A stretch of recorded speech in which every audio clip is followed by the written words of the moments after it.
삼성도 뭐 굳이 보자면 IT 관련 기업인데 일단 제조업 베이스로 해서 이렇게 큰 수익을 올리는 경우가 일단 많지가 않고요. 그러면 IT 기업들은 대부분 이런 문제를 해결하는 게 개별 계약을 통해서 해결하죠. 구글이니 뭐 아마존이니 뭐 오픈 AI니 이런 데는 개별 계약에 이제 성과와 관련된 규정이 있고 그게 사실 협상할 때 제일 큰 부분이거든요. 그렇게 보면 이 삼성이라는 게 굉장히 어떻게 보면 유니크하죠. 천문학적인 수익을 올렸는데 그런 수익을 단체 협상을 통해서 한다는 게 아직 외국에서도 보기 드문 사례이기 때문에 외국에서 많이 지켜보고 있고.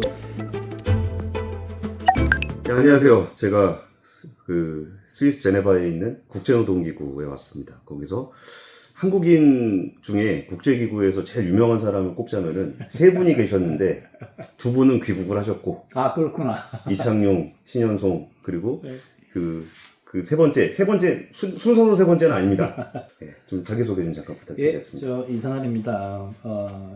국제노동기구에서 일하고 있고요. 일한 지는 한 26년 됐습니다. 주로 하는 일은 이제 어떻게 하면 경제정책이나 여러 가지 정책에서 좀 일자리 중심으로, 좋은 일자리 중심으로 정책을 펼 수 있는지 뭐 그런 데 관심이 많고, 주로 하는 일은 뭐 연구하고 정책 개발하고 이런 쪽이고 많이 돌아다닙니다.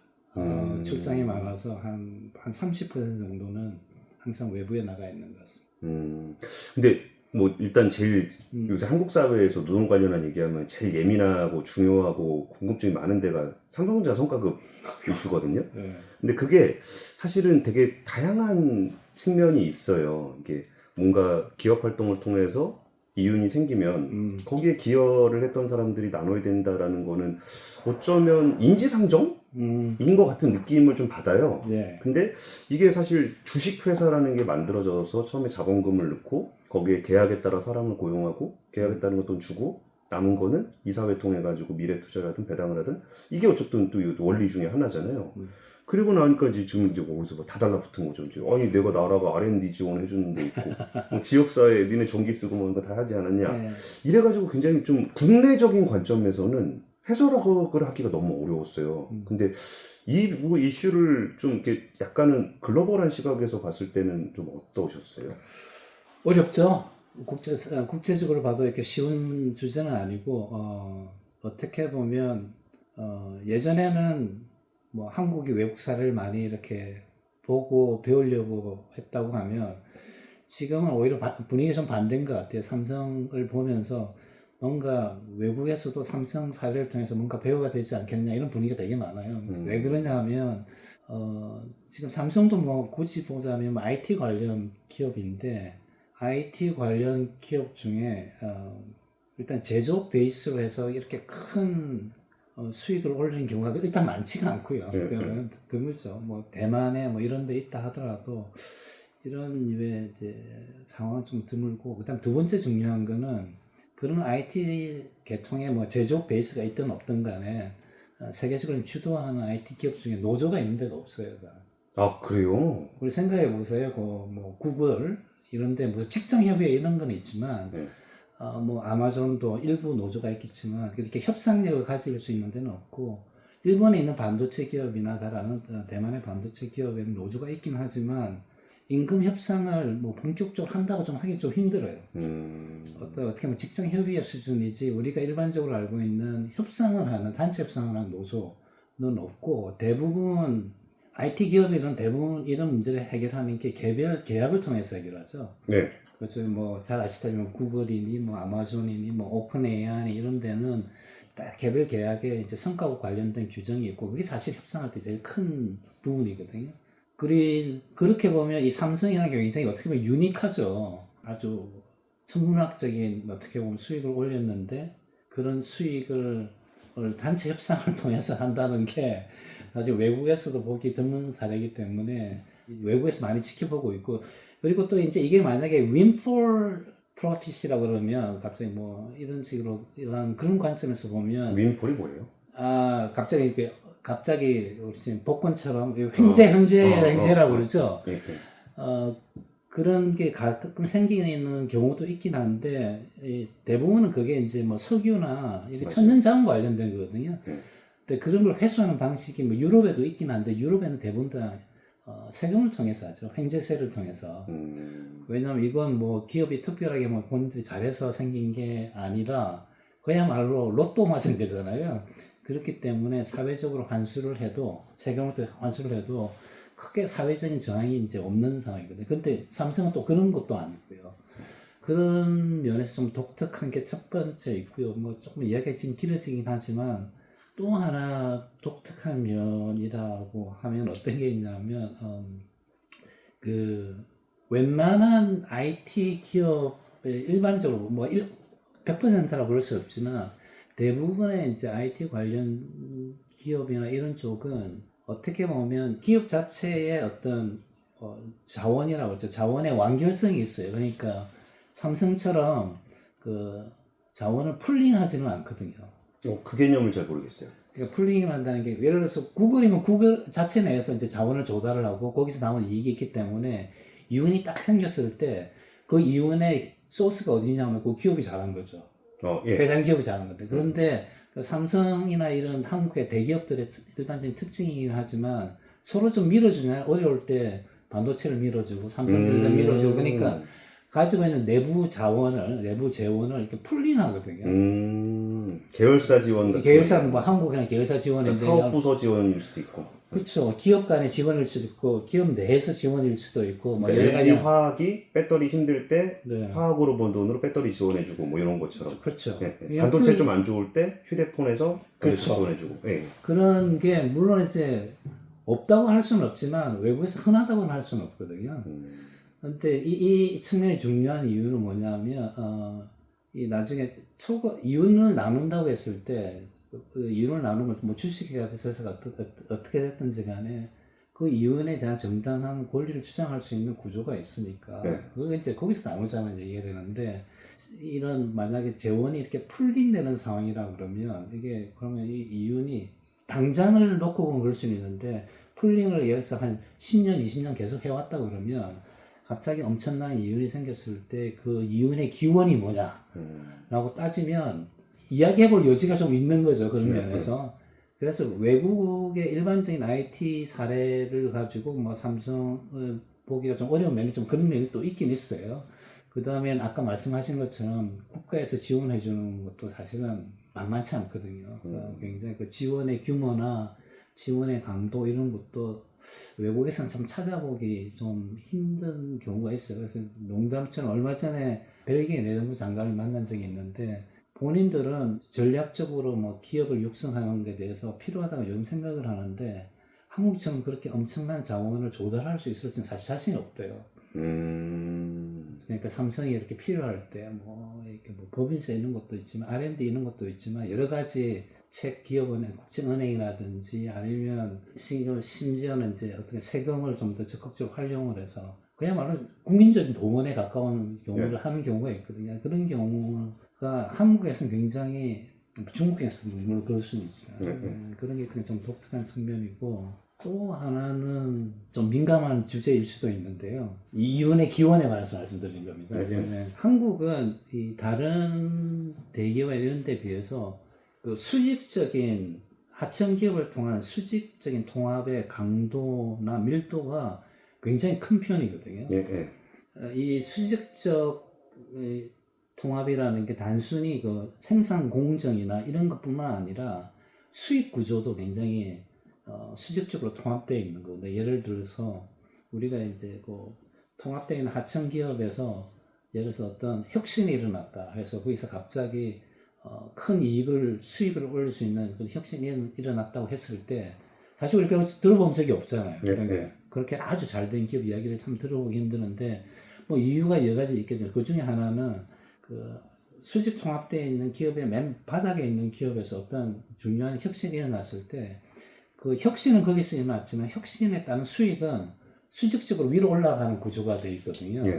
그러니까 우리가 어떻게 보면 하청 기업에서 큰 수익 R&D를 했다라는 이런 이노베이션이 일어났다는 소식을 못 듣는 이유 중에 하나거든요. 그러니까 이 얘기는 무슨 얘기냐면 구조상 혁신이나 이런 것은 모든 단계에서 다 일어날 수 있는 구조지만 수직통합 구조니까 그 지원해주는 구조도 물론 있겠죠.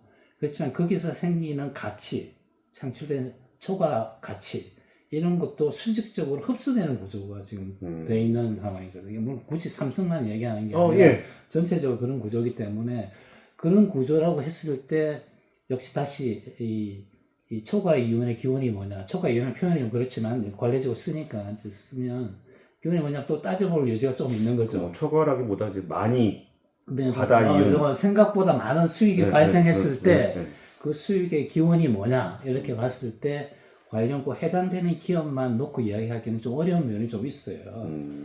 네, 그렇기 때문에 이 문제가 좀 쉬울 것 같지는 않고 뭐 공기자님 잘 아시겠지만 지금 세계적으로 삼성과 같은 반도체 기업이 앞으로 최소한 한 5년 동안은 제가 듣기로는 잘 될 것 같거든요. 일단 만나는 우리 CEO나 이런 사람들이 다 그런 이야기 해요. 이제 그야말로 물 들어올 때라고 지금 이야기를 많이 하고, 제가 만나보는 사람 중에 길게는 10년까지 보는 사람들도 있더라고요. 사이클이 그 정도는 되지 않을까라는데, 그러니까 이게 이제 하루 이틀의 문제가 아니라 어떻게 보면 사회적으로 좀 따져봐야 되는 문제가 될 수도 있는데, 그게 대한 사회적 논의는 좀 필요한 것 같아요. 물론 이제 그 해당 기업과 해당 노동자가 이 수익금에 대해서 수익에 대해서 협상하고 뭐 좀 티격태격하는 건 당연히 해야 되죠. 노조도 당연히 필요한 이야기도 하고 기업도 필요한 입장을 분명히 이야기하는 건 정말 맞는 얘기고 또 그걸 터부시하거나 또 적대시하는 해서는 절대 안 되는데 그런 논의와 더불어서 좀 뭔가 어떻게 보면 표현이 어떨지 모르겠지만 생각지도 못하는 큰 이윤이 생겼을 때 그 이윤에 어떤 사회적인 기원도 있다는 거죠. 사회적인 토대도 분명히 있는 거라서 그걸 온전히 무시하고 나서 일반적으로 기업의 두 당사자만의 논의로 이야기하기에는 조금 힘들지 않을까 싶어 면이 좀 있습니다. 근데 말씀 들으면서 되게 공감되는 부분들이 되게 많았어요. 뭐 예를 들어서 저도 IT 회사들의 노조 파업으로 인해서 반도체 라인이 멈췄다라는 사례는 저는 글로벌하게 못 찾아봤어요.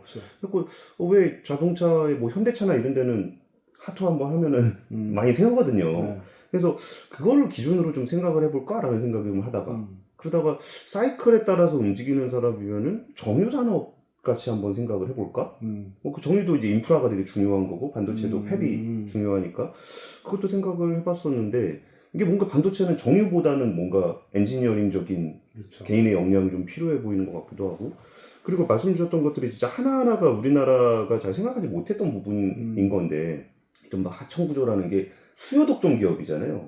이 협력업체들 입장에서는 그러다 보니까 이쪽에 이제 수요 독점자 우리는 항상 공급의 독점을 얘기하고 있는데 수요 독점자이기 때문에 거기서 나타난 혁신을 뺏어왔을 때 독점 구조에서는 줄 수밖에 없는 그런 상황도 좀 이어지는 것 같고 이 무시무시한 산업정책 이게 대한민국을 선진국으로 만든 힘이기도 하고 뭐 대만도 그렇고 일본도 그렇고 중국도 그렇고 그리고 나니까 뭔가 다 벌고 났을 때는 나라가 요구를 했을 때 거기에 대해서 거부하기가 어려운 그런 부분이 다 얽혀 있는데 근데 이거는 사실요 그 꼭 초과 이윤이 아니라고 하더라도 그러니까 과다 이윤이 아니라고 하더라도 그러니까 과다를 이제 이 표현이 예민하다는 건 압니다. 그러니까 어쨌든 많은 이윤이 아니더라도 적은 이윤이 나더라도 거기에 대한 기원을 따져보면 이게 많으냐 적으냐의 문제는 아닐 수도 있지 않아요? 그래서 좀 사회적 논의를 조금 이번에 좀 했으면 좋겠다는 생각이 들어요 개인적으로는.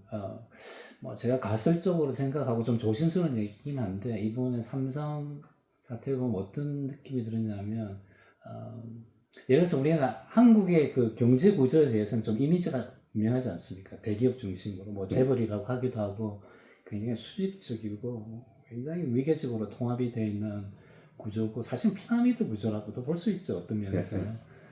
근데 이제는 그런 그 대기업적인 어떤 구조가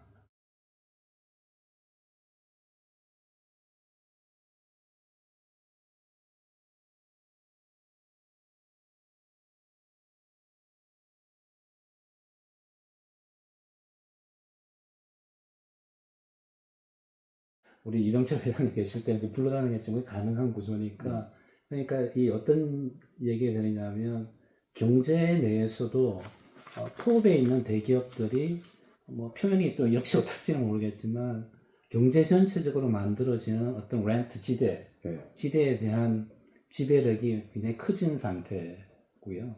마찬가지로 노동 피라미드라고 했을 때도 마찬가지로 노동 상층에 있는 분들이 노동이 만들어내는 전체적인 산물, 그에 대한 정당한 몫에 대한 지배력, 또 같이 커지는 이런 구조인 것 같아요. 그래서 두 개가 이제 밀어내기 이제 끝났기 때문에 지금 우리가 논의를 해봐야 될 거는 이게 뭐 자본이냐 노동이냐 문제를 뿐만 아니라 자본 내에서, 기업 내에서 아까 말씀드린 뭐 중소기업 문제, 하층기업 문제, 그 다음에 노동자 내에서도 노동 내에서의 분배 문제, 그러니까 세 개의 층위가 있는 거죠. 이제 전체적으로 뭐 기업과 노동 간의 분배를 어떻게 하는 게 좋은 건지, 아니면 또 이제 기업 내에서 노동 문제, 3층의 문제를 다 따져봐야 될 것 같아요. 그래서 그런 논의를 좀 했으면 좋겠다는 거고, 그 하나의 어떤 시발점으로 생각해 볼 수 있는 거는, 이게 뭐 얼마 전에 청와대 실장님께서도 김유정 실장님께서도 한마디에서 좀 시끌벅적하긴 했었는데, 뭔가 이렇게 상층부, 이렇게 경제 상층부에 이렇게 수익이 좀 특히 생겼을 때는, 그게 아까 말씀드린 거로 전 사회적인 지원에 의해서 만약에 이루어졌다는 전제가 확인이 된다 그러면 수익금의 일부를 떼서 펀드를 만드는 게 어떨까요? 저는 이제 제가 옹호하는 방식은 사회적 투자 펀드인데요. 배당을 하자는 얘기는 아니고요. 왜냐하면 너무 갑자기 배당으로 가는 거는 제 생각엔 중장기적으로 좋은 방법 같지는 않아요. 그러니까 왜냐하면 아까 말씀드린 걸로 이제 피라미드의 아래쪽에 속해 있는 기업이나 노동자 입장에서는 당장 몇 푼 받는 것도 중요하지만 본인 상황이 좀 더 끊임없이 나아질 수 있는 베이스를 많이 만들어주는 게 중요하거든요. 그러니까 이 투자의 문제예요. 하층 기업도 좀 투자할 수도 있고, 뭐 하층 기업에 속한 노동자들도 뭐 숙련의 기회나 훈련의 기회라든지, 아니면 또 뭐 계약을 조금 더 안정적으로 바꿀 수 있는, 이것도 일종의 투자거든요. 그 사람들한테 좀 안정적인 기반을 만들어서 향후에 생산성 높이는 구조니까.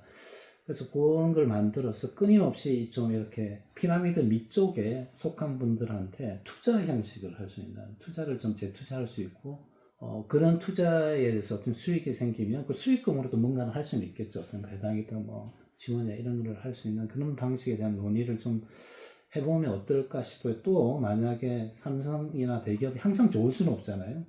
좋을 수는 없으니까 만약 어려운 상황이 있으면 그런 펀드를 국가에서 내주지는 말고 그 펀드에서 다시 재투자하는 방식으로 해서 조금 이 국민적 부담, 사회적 부담도 좀 줄여나가면서도 좀 안정적으로 지원해 나가는 뭐 이런 여러 가지, 뭐 한 가지 방식이긴 하지만 그런 걸 만드는 게 좀 좋지, 고려해 봐야 될 거 아닐까 싶어요. 예를 들면 유럽의 많은 국가들이 사실 그 소브레인 펀드라고 해서 그런 게 있는데, 한국에서는 그런 걸 뭐 갑자기 기름이 나와서 만들 수도 없는 거고요. 그죠? 뭐 우리 북구 유럽처럼 그럴 수도 없는 거고, 그리고 뭐 지금 미국에서 논의되고 있는 IT 기업들이 갑자기 큰 돈을 내서 할 수 있는 그런 상황도 한국은 일단 아닌 것 같은데, 그래서 오히려 이런 논의를 통해서 조금 뭔가 사회적인 투자 펀드 이런 걸 만들어서 좀 더 미래도 대비하고 좀 지속적으로 뭘 할 수 있는 이런 걸 해보는 것도 좋지 않을까 싶어요. 뭐 그래서 한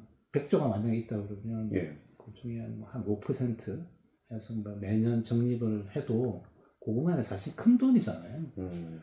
이 하청 기업이나 이런 데 보면 정말 그 큰 도움이 될 수 있거든요. 그러니까 물론 이제 한국의 산업은행도 있지만, 중소기업은행도 있지만, 그보다 훨씬 더 조금 더 유리한 조건을, 그리고 돈을 빌려줄 때 조금 더 사회적인 성격이 좀 더 강하게, 예를 들어서 예를 들자면 하청 기업이 비정규직을 정규직을 전환하는데 어려움이 있다고 했을 때 거기에 돈을 주는 거는 일반적인 은행 입장에서 투자가 아니잖아요. 그렇죠. 근데 만약에 이런 사회적 투자 펀드에서는 이런 것조차도 어떻게 보면 사회적 투자라고 생각을 하고 좀 더 전향적으로, 물론 계속 돈을 해주는 건 아니지만 그 전환 시기에 여러 가지 금전적으로나 재정적 어려움이 있을 때 그런 걸 지원해 주면서 그럼 기업이 좀 더 잘 돌아갈 수 있게, 안정 돌아갈 수 있는 그런 기반을 만들어 준다든지, 뭐 이런 좀 더 사회적으로 조금 더 투자라는 걸 좀 더 상상해 볼 수 있는 여지가 좀 더 넓어지는 뭐 그런 고민을 해보는 게 좋은 기회인 것 같아요. 왜냐면 이건 외국에서도 뭐 전혀 논의된 바도 없고 이런 방법도 없고 왜냐하면 한국에서 굉장히 유니크하게 생긴 현상이기 때문에 해법도 결국은 한국에서 좀 유니크하게 찾아야 될 것 같아요. 알겠습니다. 네. 그 호칭은 국장님이라고 해야 되나요? 편하신 대로 예. 박사라고 하시고 박사님, 그럼 박사님이라고 하시죠. 예.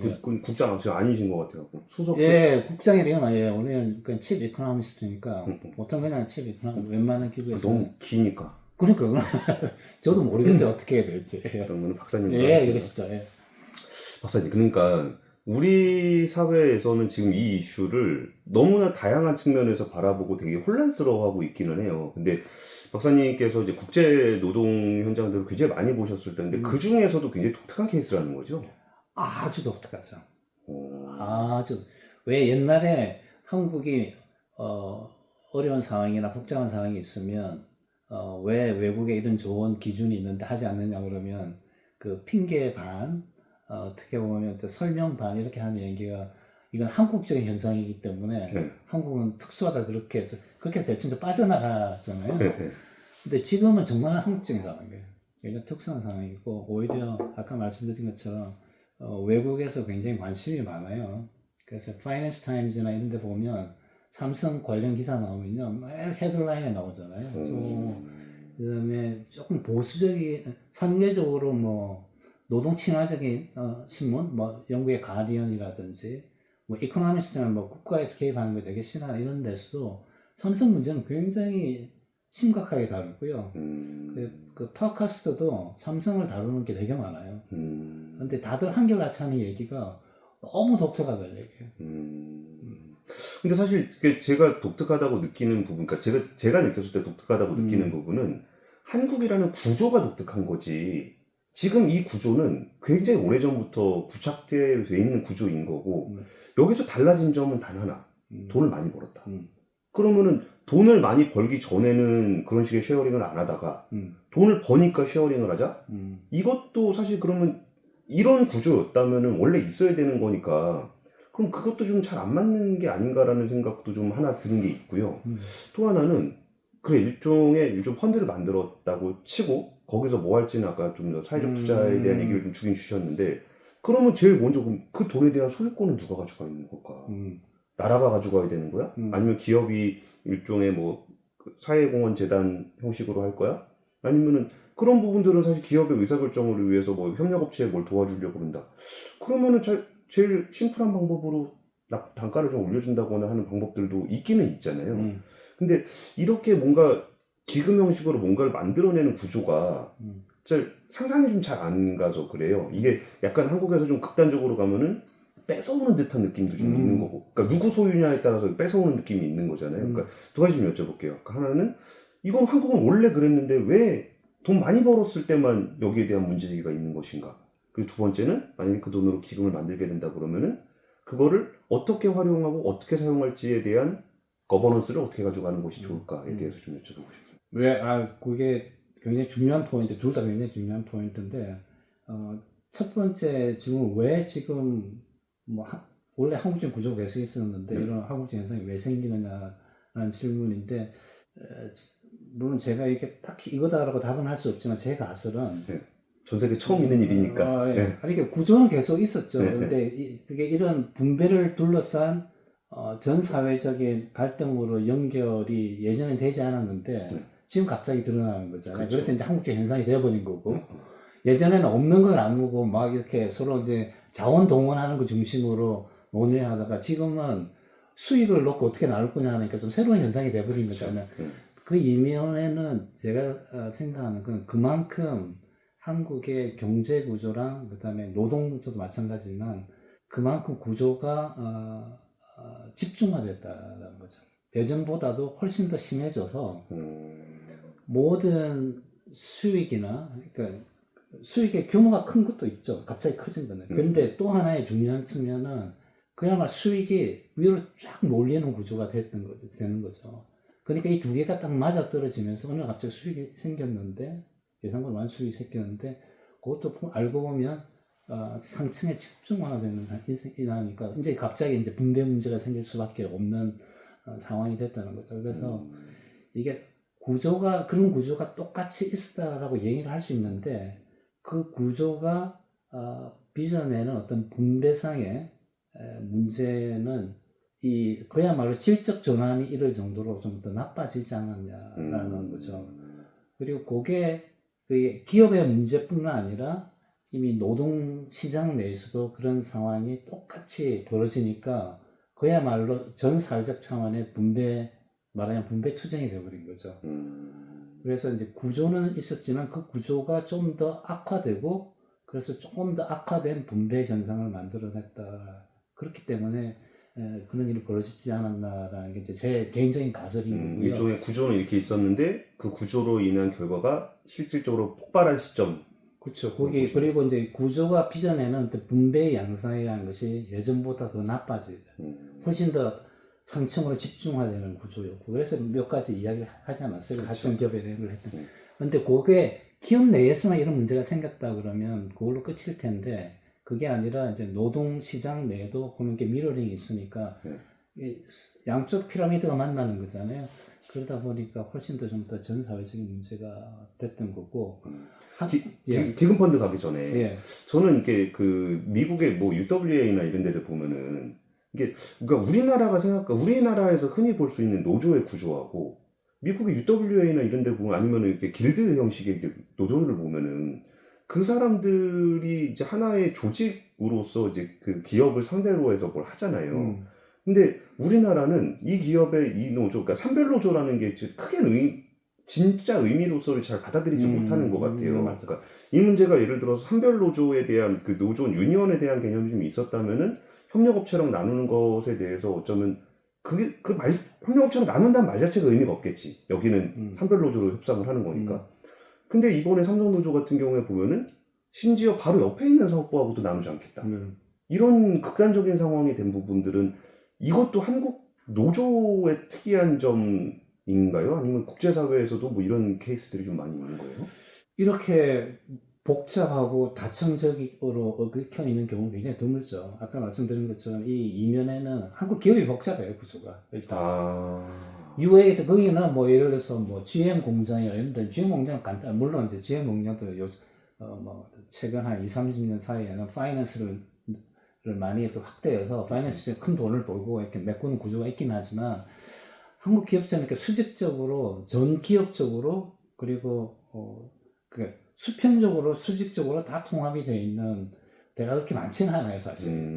굳이 뭐 공급 사슬이가 스플라이 체인이라고 해서 이제 물론 이야기를 하면 연계가 되어 있지만 그건 직접 통제는 아니잖아요. 그러니까 근데 이건 이제 뭐 가치나 공급으로 이렇게 엮여 있는 거지. 지금 이렇게 컨트롤하는 걸로 이렇게 얽혀 있는 기업이 이렇게 밀도와 심도와 강도가 있는 데가 그렇게 그게 드러났기 때문에 그러니까 노조의 문제도 좀 달라질 수밖에 없는 거죠. 그런 면에서 그런 면에서 저는 굉장히 유니크하다고 아직 생각하고 있습니다. 그다음에 이제 그 펀드 말씀하셨는데 뭐 이렇게 제가 아이디어인 거죠. 왜냐하면 좀 전 사회적인 논의가 있으니까 뭔가 우리 사회가 이제 분배 문제에 있어서 어떤 식으로 해결할지를 뭔가 좀 지향점 이런 거 찾는다는 의미에서 그냥 뭐 예시를 한 거고요. 저는 만약에 그 펀드가 만들어진다고 하면 그 펀드 관리는 해당 기업이 해야 된다고 생각을 해요. 뭐 이걸 만약에 제가 제일 바라는 것은 이 국부 펀드랑 자꾸 비교하는 이유는 이 한 기업이 아니라 대기업들이 다 들어와 주면 더 좋죠. 그렇게 하면 이제 기업이랑 그 다음에 노동자도 들어오고 중소기업도 들어오고 기업에 시민사회도 좀 들어오고 해서 정부는 안 들어와도 될 것 같아요. 내 생각에는. 그렇게 해서 이해 당사자들이 모여서 뭐 이사회를 구성해서 펀드 운영이나 구성 이런 거 지출 이런 걸 하면 자연스럽게 그 관련 사회적 논의도 되고 사회적 투자를 논의할 수 있잖아요. 여기서 이야기하는 사회적 투자라고 이야기하는 건 생산적인 투자를 말씀드리는 거예요. 기업의 생산 능력에 대해서 투자를 하는 건지 인간의 생산 능력에 대해서 투자하는 건지 사람이 투자하는 것도 생산 능력에 대한 투자잖아요. 이 두 개를 골격으로 해서 장기적인 한국의 어떤 생산기업, 생산력이라는 게 뭐 물질적인 부분과 서비스 포함해서 그런 기반에 좀 투자를 하고 거기에 대한 논의도 모으고 돈도 있으니까 직접 투자도 하고 이런 걸 해보자는 그런 취지인 것 같고 그럼 당연히 기업이 먼저 들어와 줘야 되고 그런 기업의 카운터파트로 이제 뭐 여기서 노동조합이라는 표현을 안 쓸게요. 그 노동단체나 노동대표자. 왜냐하면 여기는 들어와야 될 사람은 이 논의를 하려고 하면 하층기업이 만약에 들어온다고 그러면 일반적으로 거기 노동 피라미드 하층에 속한 분들도 들어와야 되거든요. 그래야지 논의를 할 수 있는 거죠. 상층에 속한 사람이 하층에 돈을 어떻게 나눠줄 건지 논의하는 건 좀 이렇게 어폐가 있잖아요. 그러니까 그런 걸 통해서 조금 어떻게 좀 통합도 좀 모색을 해볼 수 있는 것 같고 그런 어떤 뭐 기재 내지는 뭐 기촉제 이런 걸로 생각해 볼 수 있지 않을까 저는 생각을 합니다. 물론 이제 굉장히 보기에 따른 과격한 아이디어일 수 있는데 뭔가 좀 새로운 아이디어를 내는 게 좀 필요하지 않을까 싶은데. 근데 사실 지금 상상이 잘 안 가는 영역이긴 합니다. 이게 왜 제가 상상이 안 간다고 말씀드리냐면은 한국 사회에 없는 주체예요. 국가도 아니고 기업도 아니고 사실은 우리나라는 이제 재단 같은 경우도 사실 사회적 재단이라는 게 무색할 정도로 재단에도 주인이 있는 나라가 한국 아니겠습니까? 예, 그렇죠. 그러니까 이게 뭔가 말씀하시는 얘기는 정말 사회적 투자를 위한 기구에 다양한 플레이어들이 참여하는 그런 건데, 이게 한국 사회에서는 되게 좀 이게 그러니까 그림이 잘 안 그려지는 그런 사회적 주체인 것 같기는 합니다. 그러니까 뭐 맞는 말씀이죠. 근데 어떻게 보면 역설적으로 말씀드리면 제가 지금 이 상황에서 만약에 주체를 생각해 보면 한국에 잘 안 보여요. 그렇죠. 안 보이니까 좀 표현이 좀 과격하긴 한데 돈을 만들면 주체가 생기지 않을까 하는 생각도 저는 개인적으로 있어요. 그러니까 큰 펀드를 만들어서 장을 만들면 그 장을 통해서 사회 세력도 좀 성장할 수 있는 좀 사회적 주체를 일단 호명하고 만들어내기도 하고 좀 성장할 수 있는 기회도 생기지 않을까라는 생각이죠. 역사적으로 보면 그 유럽도 마찬가지입니다. 유럽이나 스웨덴 같은 경우에 뭐 임노동 기금이라고 해서 굉장히 유명한 게 있어요. 그게 뭐 연대성 임금이라고 해서 이런 게 만들어져서 큰 어떻게 보면 사회 체제나 복지 체계에 큰 전환이 있었던 점이 있는데 아주 제가 역사를 이렇게 보면 이게 역사라는 게 계기라는 게 순차적으로 만들어지는 것 같아요. 다 만들어 놓은 다음에 다 만들어진 다음에 자 모여서 좀 더 큰 걸 만들고 이런 식으로 단선적으로 변하는 건 같지는 않고요. 어느 순간에 큰 경제적 쇼크가 큰 변화를 만들듯이 사회적으로도 좀 이런 정치적인 쇼크가 하나 있으면서 이제 사회 세력이 이제 다른 식으로 모이고 이런 계기가 있으니까 어떻게 보면 제가 보려고 하는 건 어떻게 보면 어떤 사회적인 쇼크라고 해야 되나 그런 어떤 계기를 어떻게 만들어낼 거냐라 뭐 그런 문제에서 차원에서 펀드를 생각하는 거죠. 그러니까 만약에 지금 상황이 이러니까 앞으로 우리가 현실적으로 뭘 할 수 있겠느냐고 고민을 하게 되면 한국 사회에서는 제 멀리서 보는 느낌으로는 그런 식으로 고민을 하기 시작을 하게 되면 별로 할 수 있는 일이 없을 것 같아요. 맞아요. 정말 다 이래서 안 되고 저래서 안 되는 거기 때문에 그러면 좀 뭔가 새로운 공간을 하나 만들어 보는 것도 어떻게 보면 사회적 뭐 어떻게 보면 경제적 상상력이라는 차원에서 한번 뭐 생각해 볼 수는 있을 것 같다.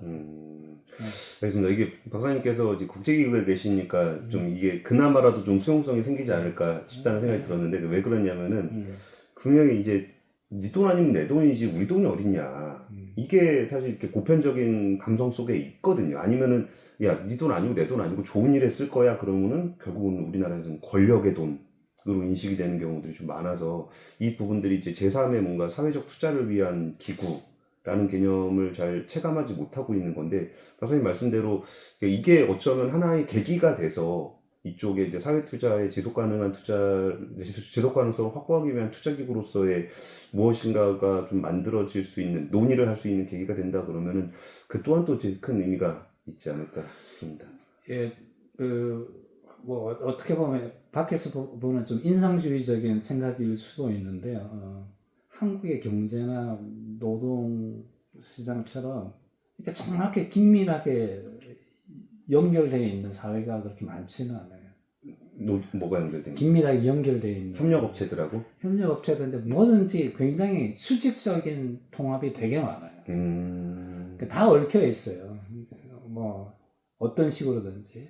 그런데 또 흥미로운 거는 그런 얽혀 있는 사회에서 어떻게 보면 그 수익 분배, 뭐 전체적인 분배의 불평등도가 상당히 높은 편이고요. 그렇죠. 또 그와 더불어서 또 어떤 경향이 확실히 강하냐면 이런 문제에 대한 해법을 이야기할 때 개인적 해법에 대한 선호도가 한국이 되게 높아요. 높죠. 굉장히 높아요. 네. 그러니까 알아서 잘해라. 그러니까 이 세계를 연결해 보면 잘 악기가 안 맞잖아요. 왜 지금 현재 상황이 어려운 거는 서로 얽혀 있는 것도 너무 얽혀 있고 너무 얽혀 있는 상황에서 분배는 얽혀 있으면 조금 이렇게 분배가 좀 얽혀 있는 만큼 좀 이렇게 완전히 공평할 수는 없지만 어느 정도 컨트롤된 수준에서 나누고 해야 되는데 그렇지가 않고 그에 대한 해법은 그럼 당연히 좀 더 잘 나누자라는 해법이 어떻게 보면 논리적으로는 맞는 해법일 텐데 현실적으로 좀 지배적인 해법은 좀 개인적인 해법이거든요. 근데 이런 구조적으로 이렇게 뭔가 해법이 좀 불일치가 좀 있는 것 같아요, 제 생각에는. 그게 좀 더 갈수록 좀 심해지는 것 같고, 삼성이 어떻게 보면 좀 그런 걸 드러냈다는 생각이고요.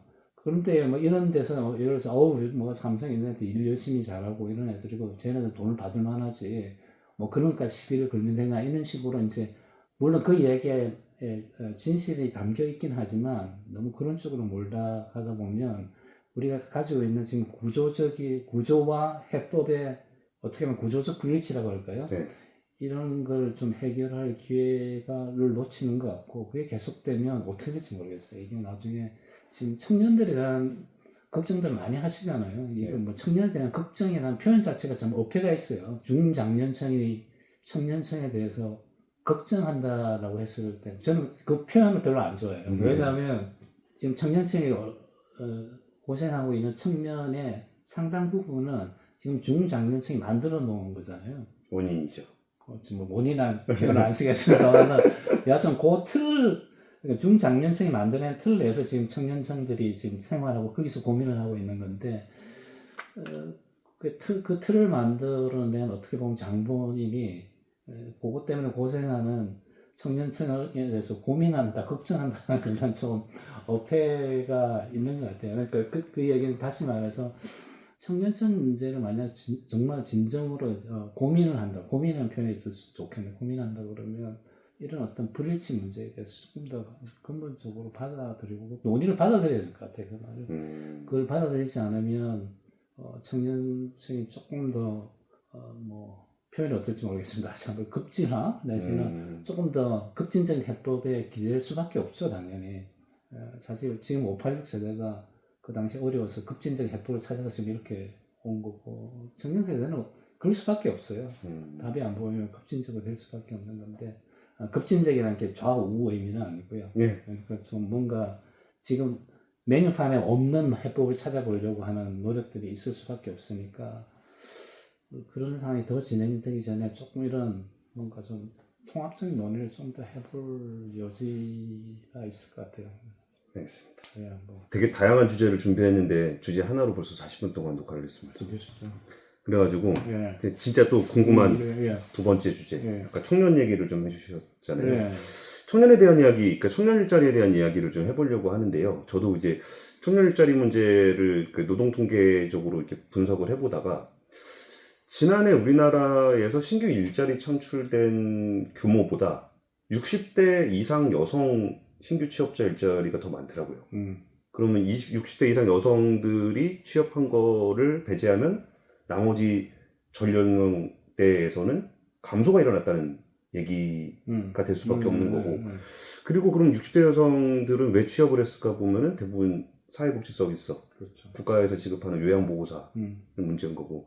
그러니까 청년들의 쉬었음 인구는 포함은 안 되겠지만, 그러니까 그들이 왜 취업을 하지 않는가가 아니라 그들이 취업할 만한 일자리는 없는 거고 오히려 요양복지사 같이 60대 이상 여성들이 좀 그래도 매칭이 되는 그런 일자리만 생겨가지고 좀 이렇게 된 거라면 우리가 청년 세대를 보면서 쯧쯧쯧 왜 열심히 하지 않니라고 얘기할 수 없는 거 아닐까라는 고민이 좀 있습니다. 저는 완전 공감합니다. 좀 과격하게 말씀드리면 지금 청년들이 일을 안 하고 뭐 이런 거는 대부분이 일자리가 있느냐 없느냐 문제가 아니라 이제 일자리 질과 관련되어 있는 건 분명한 것 같고요.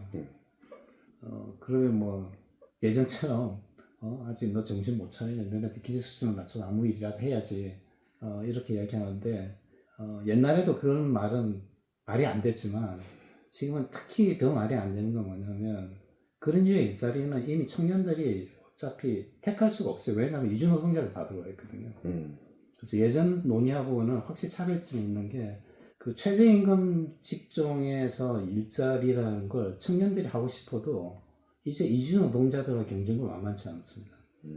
이미 이제 아까 말씀드린 노동 피라미드의 바닥에 이미 이주 노동자들이 100만 명 이상 들어와 있으니까요. 100만 명이 굉장히 크거든요. 그 민주노총, 한국노총 조합은 다 합쳐봐야 100만 명 조금 더. 외국 노총 하나 만들어야 되는. 이제 그만큼 이제 규모가 크다는 얘기고, 그러니까 그 규모라는 게 실질적으로 노동 시장에서 어떤 질적인 차이를 만들어낼 수 있는 정도의 규모가 일단 돼요. 그래서 앞으로는 청년 실업 논의할 때도 이주 노동자를 변수를 항상 놓고 생각을 해야 돼요. 그러니까 청년들이 일자리 질을 높이지 않으면 청년들이 일단 받아들일 수도 없을 뿐만 아니라, 청년들이 설령 그 일자리에 들어가려고 해도 이주 노동자가 경쟁을 해야 되는데, 이미 노동 공급 측면에서 보면 이주 노동자가 유리하죠. 왜냐하면 뭐 노동 시간이나 뭐 이런 면. 그래서 그런 면에서 요즘 예를 정책, 뭐 한마디로 말씀드리면 정책이 청년들한테 자꾸 뭐 이렇게 소득을 기본소득 주자, 뭐 아니 뭐 소득 지원을 해주자 이런 이야기 많이 나오잖아요. 어차피 일자리 찾기 어려우니까 그런 이야기 나오고, 그 다음에 그 노년층에 있는 분들한테는 뭐든지 할 수 있는 먹고 살 수 있는 거리에 일자리를 만들어주자, 뭐 희망 근로나 요양보호사 이런 게 많잖아요. 그건 저 거꾸로 됐다고 생각을 해요. 그러네요. 그러니까 청년들한테 일자리를 주고 어른들한테 돈을 줘야지. 저는 그게 맞아요. 왜냐하면 그래서 굉장히 이제 이것도 어떻게 한국적인 현상인데, 그 65세 이상의 그 고용률 있잖아요. 한국이 압도적인 1위예요. 맞아요. OECD 국가 다른 나라 비교도 안 돼요. 정말 일본하고도 차이가 굉장히 많이 나요. 굉장히 비정상적이거든요. 근데 지금 그걸 우리가 어떻게 해결하려고 그러면 일자리를 줘서 해결하려고 하는 거.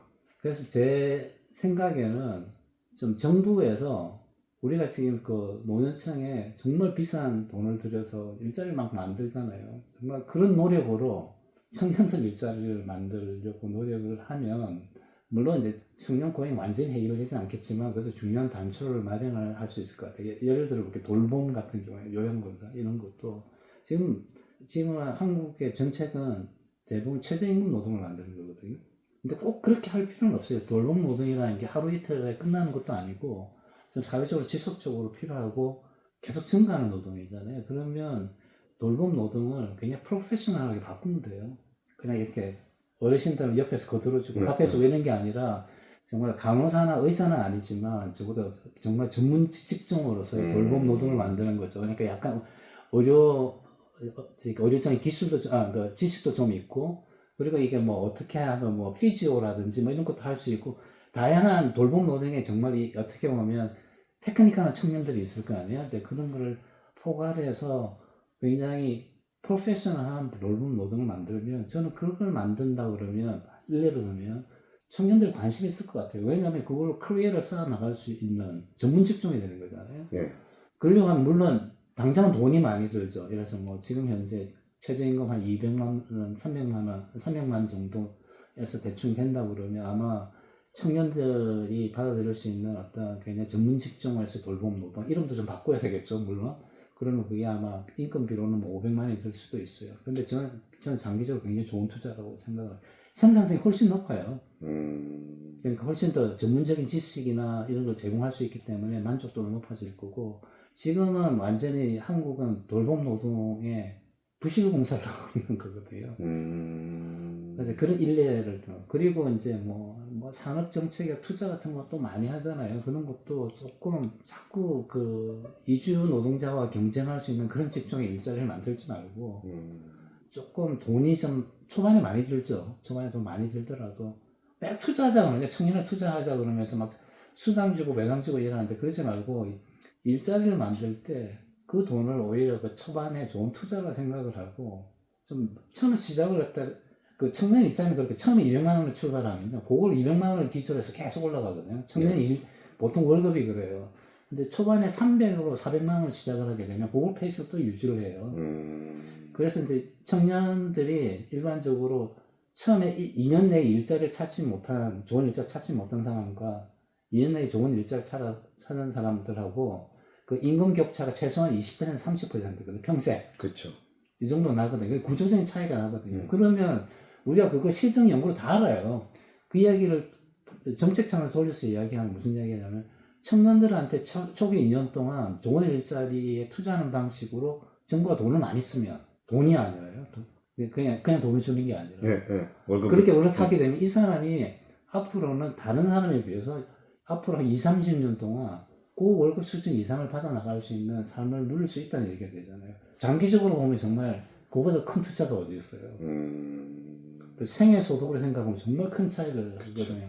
근데 이걸 잘 안 하는 이유가 이제 뭐 젊은 사람들한테 공돈을 쓴다라든지 뭐 세금을 낭비한다 뭐 이런 류의 약간 편견도 심하고 또 정책을 쓰는 사람들은 똑같은 돈으로 일자리 많이 만드는 것도 좋아하죠. 숫자가 나오니까. 지자체도 마찬가지고 네. 지자체는 더 심한 것 같고요.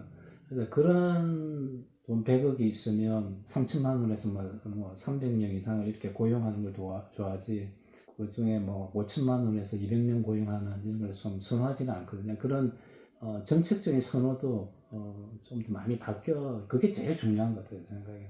우리는 정부는 앞으로 일자리 만드는 작업에 있어서 그냥 아무 일자리만 만드는 게 아니라 청년의 눈높이에 맞는 일자리를 만들겠다 하고 선언을 하고 그게 실제적으로 투자를 하고 보여주는 게 중요하고 그다음에 보조금도 마찬가지예요. 그러니까 기업에 청년 고용한 보조금 많이 주거든요. 보통 일자리 있으면 주는데 그것도 좀 더 엄격하게 좋은 일자리를 만드는 기업에 한해서 계속 고용하는 기업에 한해서 돈을 더 많이 주면 되죠. 그런 기업에서. 그러니까 뭐 1000명한테 청년 고용 보조금을 줘서 한 1, 2년 일하다가 그 다음에 일을 그만둬야 되는 이런 상황이 있는 것보다 차라리 한 500명 정도로 엄선을 해서 500명이 계속 일을 할 수 있게 이렇게 하는 게 단기적으로는 비용이 좀 많이 들 수는 있지만 장기적으로는 뭐 훨씬 더 개인으로 봤을 때는 훨씬 더 많은 수익을 올릴 수 있고 저는 재정상으로 봐도 그게 더 낫다고 생각해요. 저희 뭐 한국 정부도 그렇지만 대부분 정부들이 크게 청년 문제 터졌을 때 정말 현금 돈을 엄청나게 하잖아요. 몇 조 단위로 하는데 그렇게 하지 말고 그 몇 조 단위 돈을 이런 식으로 투자를 미리 했었으면 오히려 재정적으로 더 건전한 재정이었지만 그런데 약간 패러다임의 변화가 필요한 것 같아요. 그런 면에서 중장년층이 하는 돌봄 노동을 똑같이 하는데 거기에 돈을 원래는 250만 원 줬는데 그걸 350만 원 주자는 얘기가 아니에요. 제가 하는 이야기는 돌봄 노동의 그 태스크 있죠. 태스크를 바꿔야 돼요. 그러니까 똑같은 돌봄 노동 하면서 돈을 많이 주는 건 안 되고 여기에 예를 들어서 이제 예를 들자면 지금 요양사들을 보면 일반적으로 보면 어떤 거냐면 대충 이렇게 옆에서 거들어줄 수 있는 힘이 있고 그다음에 도와주는 중심으로 되어 있어요. 그렇죠. 그게 아니라 그렇게 하지 말고 하면서 어느 정도 의학적인 지식이라든지 좀 전문적인 관련 지식이라든지 좀 포괄적으로 옆에서 거드는 게 아니라 정말 좀 통합적으로 관리해 줄 수 있는 방식으로 돌봄 노동을 새로 구성하고 그 구성되면 자격증이 달라지겠죠, 당연히. 그런 자격증 주면 그러면 그에 대한 숙련 수준에 맞춰서 이제 월급을 올려주는 거죠. 공공 부문에서는 그렇게 하는 방식으로 구성을 하면 이건 뭐 봉돈을 주는 게 아니고 일하는 게 다르니까 그런 식의 좀 공공 서비스나 사회 서비스를 한다고 했을 때 그걸 좀 더 프로페셔널하게 좀 많이 전환을 했으면 좋겠고 마찬가지로 지자체에서 위탁 많이 하거든요. 대부분 다 위탁이에요. 그렇게 해서 뭐 낭비되는 돈도 만만치 않은데 근데 위탁이라는 게 사실 개념적으로는 단기적이고 일시적인 어떤 서비스나 생산에 대해서는 장기적으로 할 필요가 없으니까 위탁을 주는 거거든요. 그렇죠. 근데 지금 한국에서 지자체에 소요되는 엄청난 돈의 위탁이라는 게 대부분 다 중장기적으로 늘 필요한 거예요. 그 지자체에서 늘 필요한 사회적 서비스고 이런 거거든요. 근데 그런 걸 위탁을 주다 보니까 위탁을 주게 되면 당연히 위탁을 받은 데서는 사람을 중장기적으로 운영을 할 수가 없어요, 기본적으로. 뭐 1년 더 한다 하더라도. 그러니까 그런 구조적인 지금 그 저임금 노동으로 수렴 되게 그 일자리를 특히 젊은이들을 수렴될 수밖에 없는 어떤 구조적인 인센티브를 우리가 정책적으로 끊임없이 만들어내고 있거든요. 그래서 그런 걸 한 번 더 좀 근본적으로 따져봐야 될 것 같습니다. 제 생각에. 박사님, 근데 이건 제가 느끼는 약간 문제의식 중에 하나인데, 아까 전에 그럼 왜 돌봄의 전문 돌봄이 안 될까라고 해보면은 그 위에 간호사, 의사의 라이센스 문제 이런 것들이 분명히 저는 충돌을 할 거라고 보는 거고, 그거 외적으로도 그러니까 청년들의 문제를 신경을 써준다라고 얘기하면서 되게 위로를 하고 애틋해하고, 근데 저는 결국은 이제 시장이라는 곳에 파이가 있으면은 청년이 먹을 게 없다는 거는 그 중장년이 다 먹고 있다는 얘기로 저는 해석을 할 수도 있을 것 같다는 거예요. 그럼 예를 들어서 중소기업 정책이라 그러면 거의 뭐 정부 지자체 다 합치면 거의 7천여 개의 중소기업 보조조금 제도가 있다는데, 그럼 그분들이 다 보조금 받아가지고 이 사업을 딱 지키고 있는데 여기서 새로 시작하는 청년들이 여기 진출해서 여기를 뒤집고 들어간다?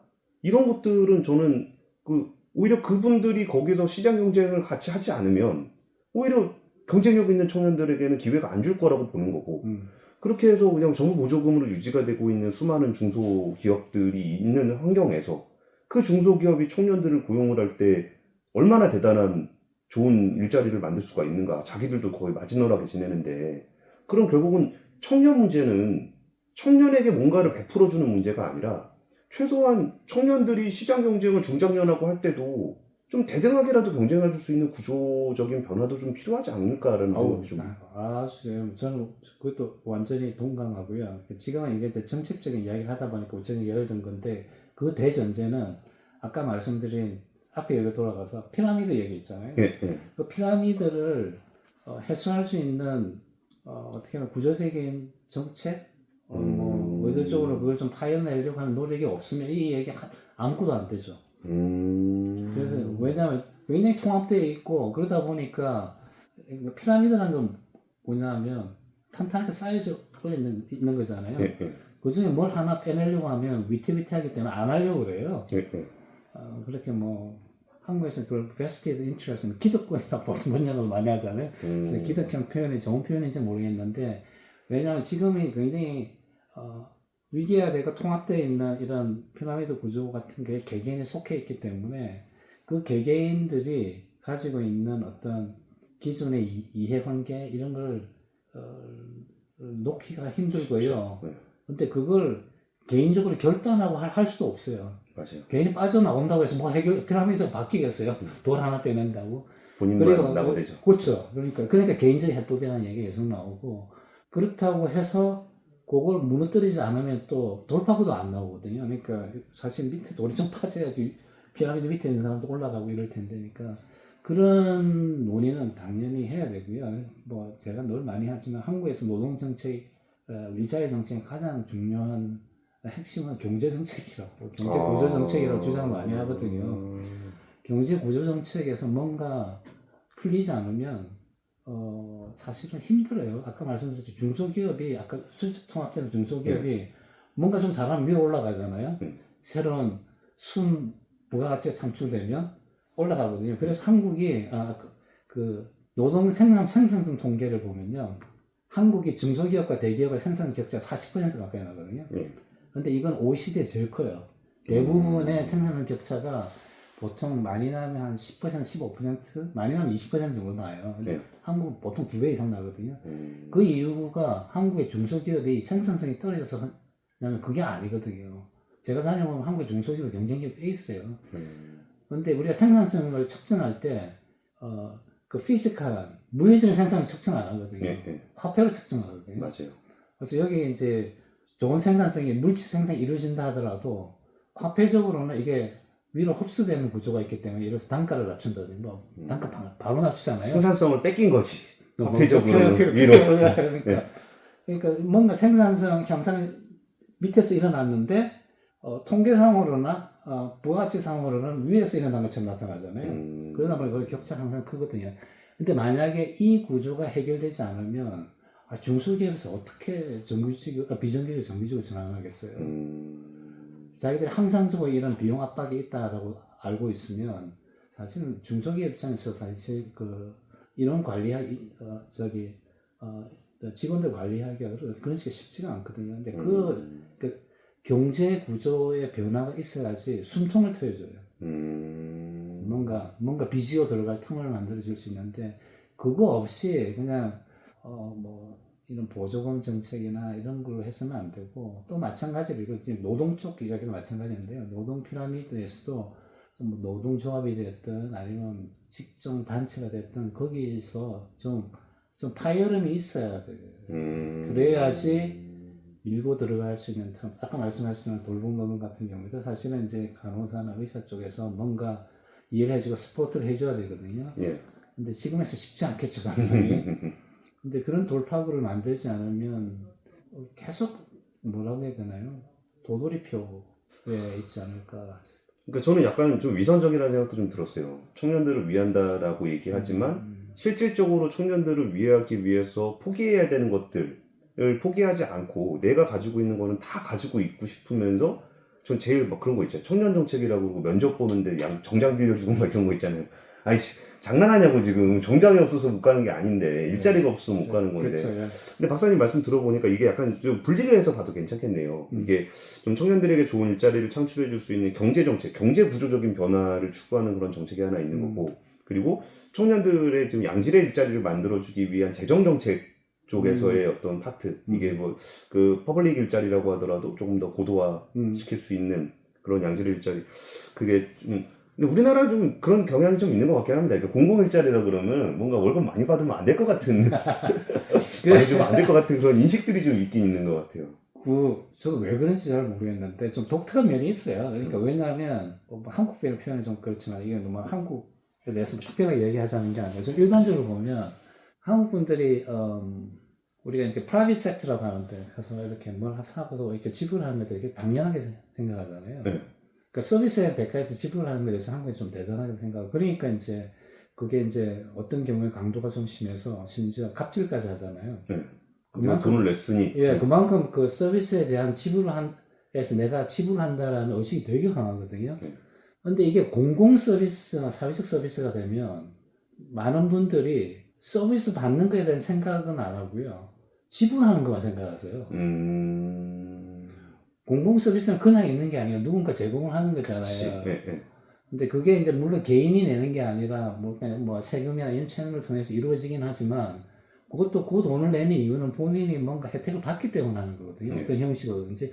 공공 서비스는 워낙 마치 공기와 같은 거라서 일일이 이제 개별화시켜서 얘기를 할 수는 없겠지만 분명히 맞는 건데 너무나도 신기하게 이렇게 이 공적인 이렇게 이야기를 하게 되면 특히 이제 공적 서비스를 제공하는 사람들 이야기 나오면 뭔가 돈을 공짜로 주는 것처럼 생각을 하세요. 근데 이게 똑같은 서비스를 만약에 민간 기업이 제공하잖아요. 사람들은 아무 이야기 안 하죠. 훨씬 비싸게 되는데도. 그렇죠. 네. 근데 그런 게 왜 생겼는지 조금 미스테리하긴 해요. 그러니까 약간 그것도 약간 불일치죠. 똑같은 상황인데 왜 공공 서비스에 관해서는 본인이 받는 서비스에 대한 생각을 하지 않을까. 물론 공공재의 딜레마이기도 하겠지만 근데 한국의 공공재라는 게 엄밀한 의미에서 공공재는 또 아니거든요. 대부분 다 폐기해야 되는 거기도 하지만 그런 것도 되게 걸림돌이에요. 앞으로 장기적으로 그게 또 이제 문제가 될 텐데 한국의 공공 부분 고용이 한 10% 돼요. 근데 OECD 평균이 한 20, 제가 통계만 한 21%. 와, 그렇게 많아요? 그리고 이제 우리가 가끔 많이 이야기하는 북유럽 이런 데는 30% 넘어요. 이게 왜 그러냐면 그 이유는 단 하나예요. 차이점이 뭐냐면 이 사람들이 뭐 비대해서 이렇고 이게 공산주의 국가고 뭐 사회주의 이런 게 아니라요. 여기는 많은 국가들이 이 공공사회적 서비스를 직접 운영해요. 직접 운영하는 게 뭐예요? 직접 고용을 하는 거죠. 그러니까 아까 말씀드린 위탁 같은 게 있잖아요. 근데 이 북유럽이나 스웨덴 같은 게 되면 지자체에서 직접 고용을 해요. 소속이 공공소속으로 되어 있다고요? 네. 근데 우리는 공공 서비스를 제공하기 위한 사람을 위탁으로 해서 민간 일자리가 되고 민간 일자리가 앞이죠. 그러니까 한국이 공공 서비스 수요가 OECD 평균보다 적으냐면 그렇지는 않거든요. 근데 그걸 어떻게 보면 공공 서비스를 조직하는 방식이 다른 거예요. 그러니까 만약에 예를 들자면 그리고 그 북유럽 같은 경우는 공공 서비스가 꽤 좋은 일자리, 그게 프로페셔널이에요.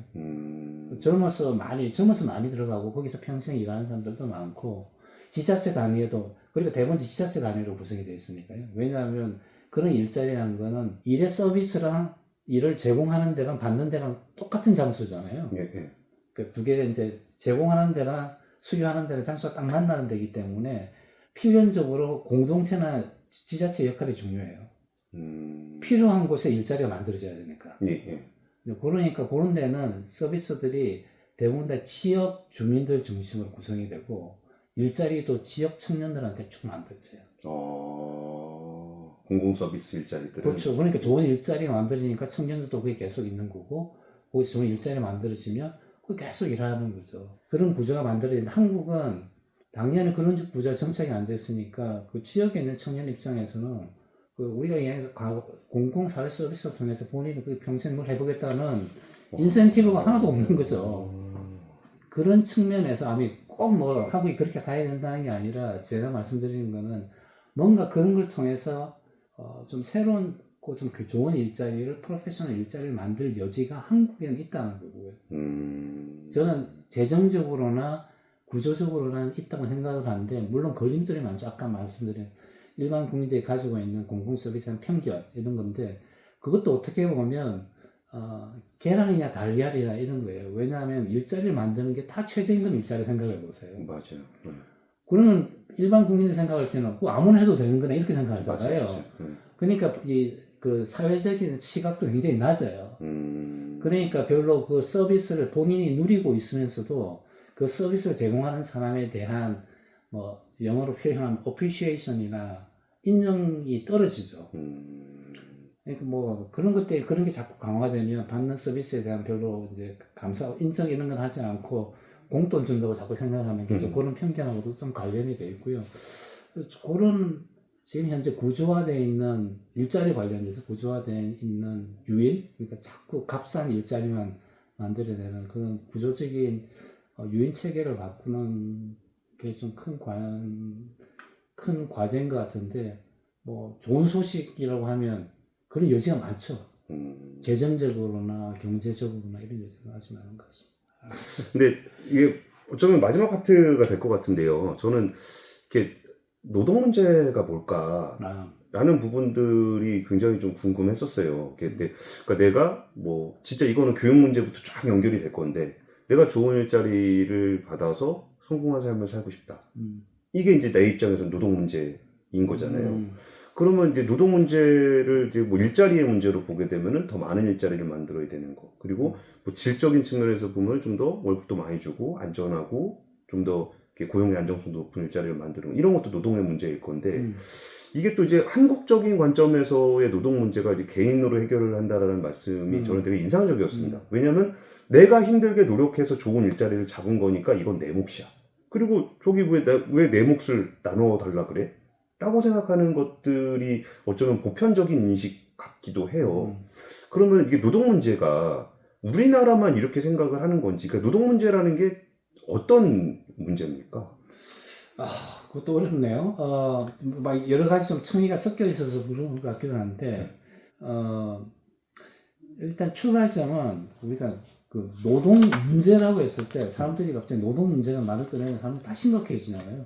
뭔가 좀 웅장해지는 것 같기도 하고 이러는데 일단 그런 데서 좀 벗어나야 될까요? 노동 문제는 막 노동조합의 문제나 뭐 투쟁의 문제나 뭐 이런 게 아니라 그 본인의 일상의 문제로 좀 내려오게 만들어야 되는데 그게 좀 이거를 제가 조금만 더 이렇게 좁혀볼게요. 어떻게 좁혀보냐면은 우리에게도 그러니까 제가 느꼈을 때 한국을 살아가는 제가 느꼈을 때 노동 문제는 언제나 돈 버는 문제였습니다. 돈 버는 문제고 투쟁의 문제였어. 그래갖고 내가 얼마나 더 좋은 직장을 갈 것이냐, 얼마나 더 많은 월급을 받을 것이냐. 그럼 주어진 파이 안에서 내가 얼마를 더 확보할 것이냐. 그리고 거기서 갈등 문제, 갈등 조정 문제 이런 거 정도이고 여기 일자리 창출이라는 문제 같은 경우도 그 일자리를 두고서 좋은 일자리들이 있으면 이걸 가지고 경쟁을 해서 누가 가져갈 거냐. 그러니까 이게 돈 버는 문제였었단 말이에요. 그러니까 그러면 돈을 더 많이 버는 게 정답일 수도 있는 거 아니야? 좋죠. 라고 생각해서 산업정책에다가 돈을 밀어넣고 그래서 거기서 더 좋은 일자리가 그러니까 더 돈 많이 버는 기업들이 생기면은 더 좋은 사회가 올 거야. 근데 물론 그렇게 해서 몰아줬더니 대기업이 엄청 커졌지만 양극화가 심해지고 그러면은 너네도 열심히 해서 대기업이 되도록 해. 그러니까 이런 식의 이렇게 반복되는 패턴들을 좀 보이고 있는 것 같아서 노동 문제를 글로벌하게 얘기할 때는 정말 이게 노동자가 돈 많이 버는 그 개인의 행복의 문제인가라는 부분을 좀 여쭤보고 싶었습니다. 노동 문제는 그런 관점에서 보면 돈을 많이 버는 건 당연하죠. 돈을 많이 벌면 좋죠. 좋죠. 근데 이제 노동 문제다라고 했을 때 그냥 넓은 의미에서 노동 문제는 돈을 다 많이 벌고 가족들하고 잘 지내고 이런 게 이제 궁극적인 목표죠. 그런데 그걸 하는 데 있어서 대전제는 이게 그 일을 이루는 데 있어서 혼자만으로 이룰 수 있는 일은 아니고 결과가 어떠했든 간에 그 본인이 어떤 결과나 성취는 어떤 특정한 관계에서 이루어진다는 게 노동 문제의 핵심이에요. 그러니까 본인은 개인이라고 생각을 하지만 실제로 본인이 이루었던 뭐 예를 들어 성과라든지 생산이라든지 서비스라는 것이 오로지 혼자만의 힘 내지는 오로지 혼자만의 세계에서 이루어지는 게 아니라 본인이 알든 모르든 인정하든 부정하든 간에 그게 어떤 특정한 관계 내에서 이루어지는 거죠. 처음에 있는 거는 물론 이제 고용 관계가 있을 수도 있지만 나를 고용해 준 사람과 내가 거기 대가로 서비스를 지불하는 두 간의 관계가 있을 테고 그것뿐만 아니라 노동자들 간의 관계도 있거든요. 이게 마찬가지로 그런데 한국 같은 경우는 기업도 많이 얽혀 있기 때문에 결국은 수많은 사람이 얽혀 있는 거예요. 그래서 이런 관계 내에서 내가 어떤 식으로 일을 해야 되고 어떤 식으로 일하는 것이 정당하고 또 어떤 이런 데서 어떤 정도의 몫을 받아야 정당하고 타당한지에 대한 근본적인 질문을 던지는 게 이제 노동 문제죠. 근데 거기에 대한 해법이 개인적인 해법일 수도 있고 아니면 조직적인 해법일 수도 있겠죠. 그걸 좀 합리화해서 그게 경영학이잖아요. 이런 방식이 있었고 좀 어떻게 보면 분열적이고 적대적인 문제도 있죠. 이게 보통 이제 노조나 협상하고 뭐 이런 것도 이제 그런 해법도 다양한 해법이 있는 거죠. 그래 어떤 해법을 어떤 식으로 가져갈 거냐 이런 걸 찾아보는 게 이제 노동의 문제라고 생각을 해요. 근데 그 공 기자님께서 말씀하신 것은 굉장히 중요하고 인상적인 건데 그게 노동 문제라고 하는 건데 이걸 많은 사람들이 개인적인 문제로 이제 보면서 이제 기본적인 갈등이 생기는 거죠. 파일을 가지고 나눠 먹으려고 하다 보니 그렇죠. 이건 내 거냐 네 거냐를 따져야 되는. 그러면 이제 복잡해지게 되고 그러면 이제 거기서 모든 사람이 이 문제를 개인적인 문제로 만들어 본다고 했을 때 그러면 어차피 승자가 있을 거고 패자가 있을 수밖에 없잖아요. 근데 노동 문제라는 건 승자와 패자를 어떤 식으로 좀 연결을 시켜서 연결고리를 만들어서 여기에 맞는 조직적 해법, 집단적 해법, 사회적 해법을 찾아보자는 건데 이제 그게 만약 없다고 그러면 그야말로 만인 대 만인의 투쟁으로 이제 가야 되는 거잖아요. 그렇죠.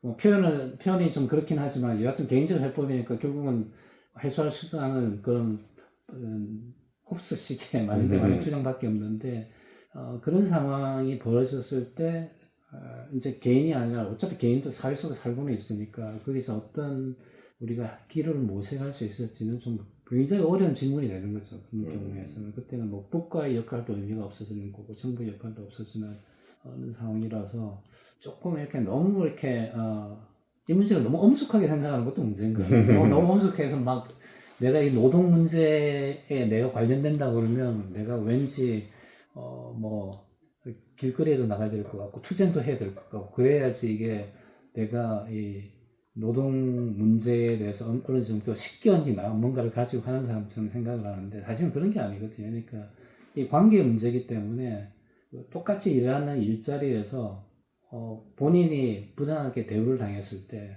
거기에 대해서 두려워하지 않고 이야기를 할 수 있어야지 그것도 굉장히 큰 일이거든요.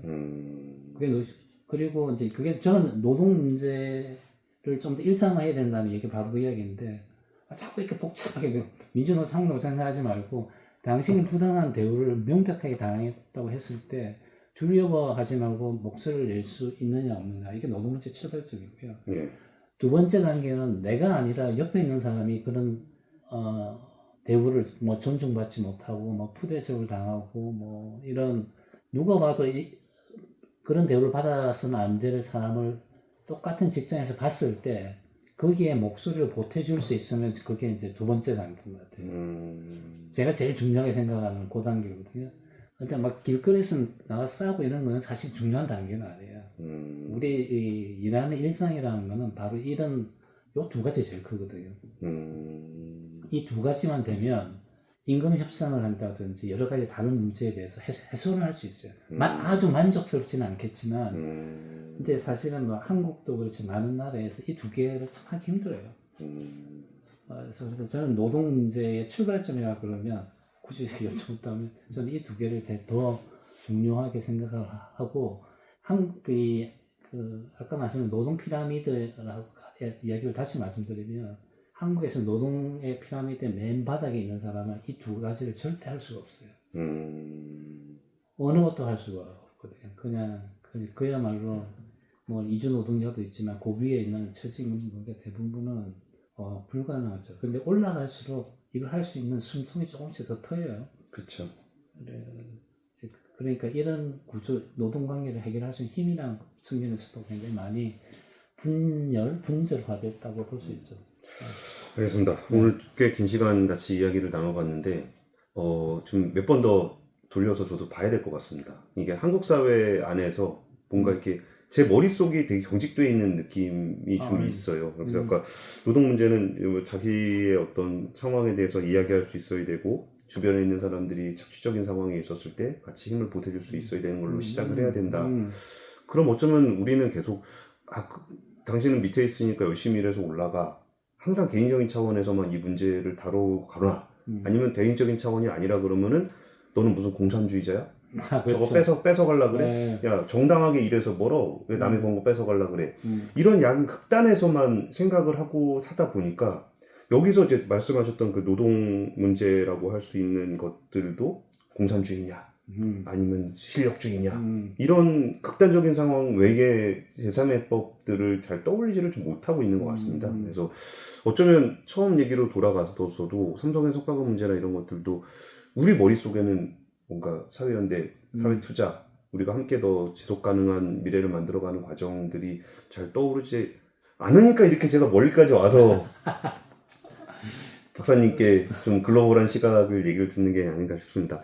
오늘 사실 국제노동기구의 거의 유일한 수석 이코노미스트신 거죠? 한국 사람 중에는. 수석 이코노미스트니까 한 명밖에 없죠. 아이가 전체 한 명이구나. 예. 그러니까 제가 이제 경제 분석이나 이런 거 총괄하는 거라서 그래서 사무총장 바로 직속으로 전체 조직 총괄하는 거죠.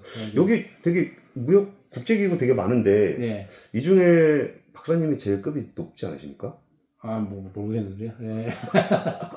일단 내 위로 생각나는 사람은 없다. 예, 제 카운트파트로 있는 사람 대부분 다 칩 이코노미스트 보니까요. 여하튼 직급 이런 건 잘 모르겠고 가능하면 좀 저희들 입장에서는 칩 이코노미스트는 보통 저는 월드뱅크나 IMF나 보시면 알겠지만 대부분 이제 그 특정한 기구의 어떤 메시지를 정확하고 이제 적절한 경제 분석 이런 걸 통해서 이제 적극적으로 알리는 역할을 하거든요. 그래서 어떻게 보면 굉장히 테크니컬하고 또 굉장히 정치적이에요. 모든 기구들이 왜냐하면 기관의 메시지를 좀 경제학의 전문적인 용어로 포장을 해서 이야기하는 거거든요. 그래서 저는 아까 이렇게 말씀드렸던 여러 가지 주제들을 좀 전문적인 경제학적 용어로 예를 들어서 긍정적 외부성이 다 그다음에 인베스트 휴먼 캐피탈이다 이런 식으로 해서 이제 전달을 하고 이제 상대편은 또 다른 식으로 이야기를 해서 만나서 이야기해보면 꽤 재밌어요. 이게 그냥 굉장히 외교적이면서도 굉장히 전문적으로 마치 똑같은 용어를 하는데 사실은 하는 얘기가 서로 다른 얘기하는 그런 굉장히 재밌고 또 의미도 있고요. 대신에 조금 힘든 면이 있어요. 어떤 면이 지금 힘드세요? 경제 분석이나 이런 그 경제 상황이나 구조가 자꾸 바뀌잖아요. 요즘에 AI 이런 거에서 많이 바뀌고 그러니까 그 바뀌는 상황에 맞춰서 우리의 메시지를 어떤 식으로 이제 전달을 할지 모든 사람이 이래서 AI에 열광해 있는데 또 AI에 있는 CEO들이 모두 다 일자리가 뭐 30% 40% 없어질 거라고 이렇게 막 이야기하고 있는 상황에서 예를 들어서 뭐 다보스에 간다 네, 이런데 저는 거기 가서 아니 일자리 양이 문제가 아니라 일자리 새로 만드는 일자리 질이 문제다 이런 얘기 좀 뜬금없는 이야기를 하게 되면 분위기는 별로 안 좋죠. 아, 그리고 이제 막 AI, CEO 이런 쪽에는 기본소득 이야기 많이 하거든요. 청년들한테 일자리를 못 만들어주니까 네, 기본소득주자 이런 얘기 많이 하거든요. 네, 그럼 거기서 아니 기본소득이 아니라 좋은 일자리를 만드는 게 중요하다. 일자리라는 게 돈 버는 수단일 뿐만 아니라 살아가는 데서 굉장히 중요한 삶의 주춧돌이잖아요. 화폐적인 뿐만 네. 아니라 비화폐적인 여러 가지 측면들이 굉장히 많은데 그렇게 쉽게 일자리를 통해서 돈을 벌 수 있냐 없느냐 그다음에 기본 소득을 주느냐 안 주느냐 이런 차원으로 단순화시켜서 논의하는 거는 적절하지 않다 이런 이야기를 하게 되면 분위기는 안 좋죠. 그 헷갈릴 때 자꾸 한번 계속 생각을 해볼게요. 네. 이게 노동 문제가 무엇이냐라고 아까 얘기해 주셨던 네. 두 가지 기준. 자기 상황에 대해서 이야기할 수 있냐. 그러니까 AI와 관련한 일자리가 뭔가 달라지는 모습들이 분명히 나타나겠지만 거기서 결국은 이제 본질적인 문제, 그 상황에 대해서 내가 이야기할 수 있냐, 아니면 나하고 비슷한 상황이거나 나보다 더 힘든 사람들과 있을 때 내 얘기를 보탤 수 있냐. 이걸 기준으로 해서 또 세상은 변하니까 다양한 상황들이 생겼을 때 이 두 가지 원칙을 좀 생각해 보는 것도 되게 좋은 것 같습니다. 그리고 극렬하게 싸우시는 분들 있잖아요. 네. 신문에 많이 나오시는 방송하는 분들 보면 저렇게까지 하지 하는 분들이 특히 이제 뭐이 3프로 TV 보시는 분 중에 이제 그런 분들을 보고 좀 불편하실 분들 되게 많으실 수가 있는데 당연하죠. 그런데 그냥 한 가지 말씀드리고 싶은 거는 그런 분들이 좀 이렇게 아주 치열하고 극단적인 뭔가를 할 때는 대부분 이유가 한 가지예요. 아까 말씀드린 두 가지예요. 자기가 이야기를 했을 때 아무도 들어주지 않을 때. 그 다음에 그 이야기를 주위에 사람들한테 이야기했는데 이야기하지 않았을 때. 또는 그 이야기를 주위에 전해줬을 때 똑같이 나랑 고생하고 고민하는 사람이 있었을 때. 그거예요. 그러니까 두 가지, 아까 말씀 두 가지의 변주. 이게 되지 않았을 때 그때는 돈 문제가 아니거든요. 그래서 사람이 걸려있는 게 돈 문제가 아니라 근본적으로 본인의 어떻게 하는지 본인 스스로를 의문시하는 상황이 벌어졌을 때 제일 극렬하잖아요. 그쵸. 자기 존재를 부정하는 듯한 상황이 벌어졌을 때 그때야말로 정말 힘든 상황이거든요. 근데 그런 상황은 늘 있을 수도 있고 그래서 혹시 그런 걸 보시더라도 조금 한 번 더 이해를 해주시라. 알겠습니다. 예. 이 국제기구들이 많이 모여있는 글로벌 수도 스위스 제네바의 국제노동기구에서 직접 이렇게 만나 뵀습니다. 이상원 수석 이코노미스트 님과 함께 했습니다. 감사합니다. 감사합니다.